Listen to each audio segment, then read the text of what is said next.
Assalamualaikum warahmatullahi wabarakatuh. Perkenalkan, nama saya Cindy Lokon Papayasa Ginting dengan nomor NPM 1933004261193, mahasiswa Fakultas Hukum Universitas Nasional. Nah, dalam kesempatan kali ini saya akan membawakan presentasi mengenai isu kontemporer hukum pers dan penyiaran, khususnya mengenai kesalahan pemberitaan oleh pers. Nah, dalam melakukan kegiatan kita sehari-hari, tentunya kita tidak luput dari melakukan kesalahan. Tidak sedikit juga teman-teman jurnalis kita dalam kegiatannya melakukan kesalahan dalam penulisan berita, sehingga berdampak sampai ke persoalan hukum. Di Indonesia sendiri, pers itu diatur di dalam Undang-Undang Nomor 40 Tahun 1999 tentang pers, atau kita sebutnya dengan UU Pers. Nah, di dalam UU Pers pasal 1 disebutkan bahwa pers adalah lembaga sosial dan wahana komunikasi massa yang melaksanakan kegiatan jurnalistik meliputi mencari, memperoleh, memiliki, menyimpan, mengolah dan menyampaikan informasi baik dalam bentuk tulisan, suara, gambar, suara dan gambar, serta data dan grafik maupun dalam bentuk lainnya, dengan menggunakan media cetak, media elektronik, dengan segala jenis saluran yang tersedia. Pers sendiri berfungsi sebagai media informasi, media pendidikan, hiburan, kontrol sosial, dan sebagai lembaga ekonomi. Fungsi pers sebagai media informasi atau fungsi informatif, yakni memberikan informasi kepada khalayak ramai dengan cara yang teratur. Nah, dalam kebebasan pers sendiri untuk berpendapat serta perlindungan terhadap pers pada akhirnya melahirkan banyak media baru di Indonesia. Seiring dengan meningkatnya media di Indonesia, persaingan di antara mereka pun tidak dapat dihindari. Pers bukan lagi menjadi alat untuk menyebarkan informasi, namun juga menjadi ajang untuk mendapatkan keuntungan sebagai perusahaan pers.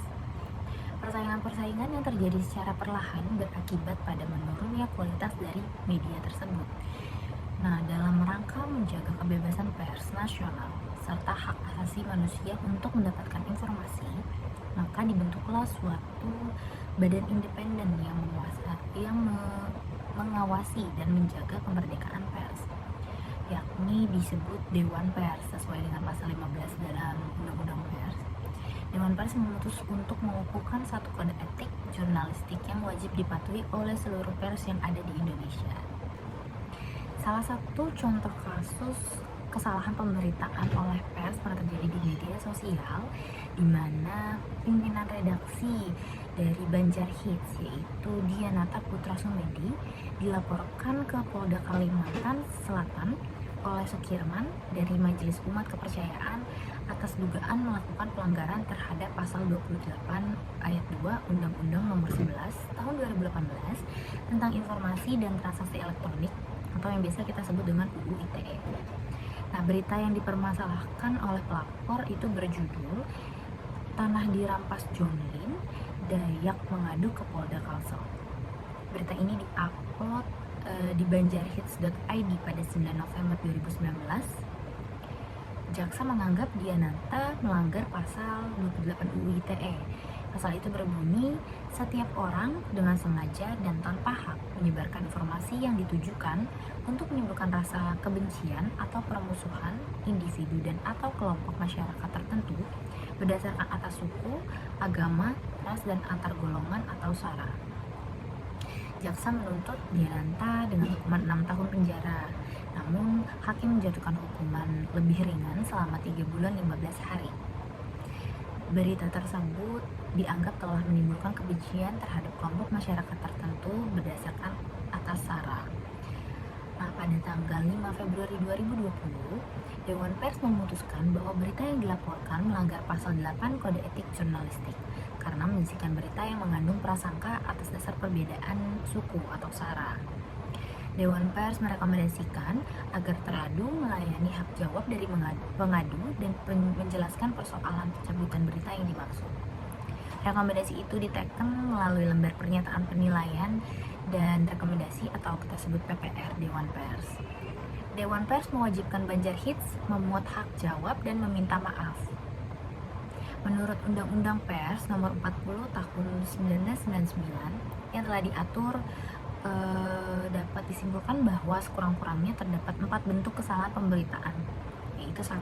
Berita yang bertentangan dengan hukum atau melanggar supremasi hukum. Kedua, berita yang melanggar hak asasi manusia. Ketiga, berita yang melanggar suku, agama, ras atau sara. Keempat, berita yang tidak akurat, tepat, dan tidak benar. Undang-Undang Pers Nomor 40 Tahun 1999 menunjukkan bentuk dari tanggung jawab keperdataan dalam hal terjadinya pemberitaan sebagai dengan melakukan hak jawab seperti pasal 5 ayat 2 Undang-Undang Nomor 40 Tahun 1999 tentang pers. Hak jawab dapat disampaikan dengan cara tertulis maupun secara lisan. Harus ada juga hak koreksi. Dalam Undang-Undang Pers juga dianjurkan untuk mengoreksi kebenaran dari sebuah berita yang dimuat. Di dalam pers dikenal Dewan Pers yang merupakan lembaga negara di mana dibentuk berdasarkan mandat dari Undang-Undang Pers.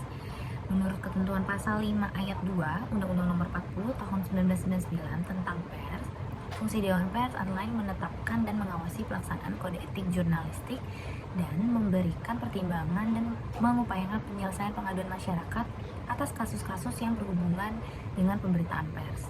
Namun jika kasus yang bersangkutan telah ditangani pihak kepolisian, Dewan Pers tidak akan menangani pengaduan tersebut. Kode etik jurnalistik wartawan Indonesia dijelaskan bahwa wartawan Indonesia dengan penuh rasa tanggung jawab dan bijaksana dengan mempertimbangkan patut tidaknya menyiarkan berita tulisan atau gambar yang dapat membahayakan keselamatan dan keamanan negara, persatuan dan kesatuan bangsa, menyinggung perasaan agama, kepercayaan atau keyakinan suatu golongan yang dilindungi oleh undang-undang. Pers dituntut untuk menyampaikan berita secara jujur apa adanya. Dalam menyusun suatu berita, wartawan Indonesia harus membedakan antara kejadian atau fakta dan pendapat, sehingga tidak mencampur adukan yang satu dengan yang lain untuk mencegah penyiaran berita-berita yang diputar balik atau dibubuhi secara tidak wajar. Kepala-kepala berita juga harus mencerminkan isi berita. Nah, pertanggungjawaban pers dapat dilihat dalam Kitab Undang-Undang Hukum Perdata. Walaupun tidak disebutkan secara eksplisit, namun jika penulis menyimak ketentuan dan bunyi pasal 1365 KUH Perdata, maka kesalahan pemberitaan merupakan perbuatan melawan hukum. Seperti kesalahan yang dapat merugikan orang lain, yaitu berita yang bersifat pencemaran nama baik, fitnah, dan dusta, dapat kita kategorikan sebagai bentuk-bentuk kesalahan pemberitaan. Sedangkan tentang kesalahan pemberitaan yang merugikan seseorang dengan pencemaran nama baik diatur dalam pasal 1376 KUH Perdata, dan tentang siapa yang bertanggung jawab diatur dalam pasal 1372 KUH Perdata. Etika tidak hanya diperuntukkan dalam menjalani kehidupan bermasyarakat, namun juga dalam menjalani suatu profesi tertentu yang kemudian disebut dengan etika profesi. Etika profesi sendiri dipahami sebagai nilai-nilai dan asas moral yang melekat pada pelaksanaan profesional tertentu dan wajib dilaksanakan oleh pemegang profesi itu. Keberadaan kode etik jurnalistik dan bagaimana pelaksanaannya dapat menjadi salah satu tolak ukur profesionalisme wartawan dalam melaksanakan tugas jurnalistiknya. Pemahaman akan kode etik jurnalistik tidak hanya diperuntukkan bagi wartawan, namun juga masyarakat. Masyarakat di sini ialah posisi mereka baik sebagai pembaca maupun narasumber. Karena dalam pasal-pasal yang tertera pun berkaitan dengan kepentingan dan hak-hak yang seharusnya mereka ketahui. Dewan Pers sebaiknya melakukan sosialisasi pemahaman kode etik jurnalistik yang diperuntukkan bagi masyarakat dan pembaca di daerah-daerah. Kebebasan pers bukanlah kebebasan yang tanpa batas. Ini berarti bahwa kewajiban moral pers dalam memberitakan segala sesuatu yang faktual bukanlah kewajiban moral tanpa batas. Untuk itu, pers nasional diharapkan tetap kritis, edukatif, profesional, handal, berwibawa dan bebas dari intervensi negara maupun rongrongan pemilik modal. Pekerja pers di Indonesia pun perlu meningkatkan kompetensi dan profesionalismenya. Selain itu, pengawasan dari Dewan Pers dan organisasi wartawan juga menjadi kunci bagi pelaksanaan kode etik jurnalistik di Indonesia. Bila pers Indonesia bekerja profesional dengan kaidah-kaidah yang berlaku, maka otomatis pelaksanaan demokratis di negara ini pun bisa berjalan baik. Sekian untuk presentasi dari saya. Mohon maaf apabila ada kekurangan ataupun kesalahan dalam penyampaian. Semoga presentasi ini juga dapat berguna untuk teman-teman sekalian. Wassalamualaikum warahmatullahi wabarakatuh.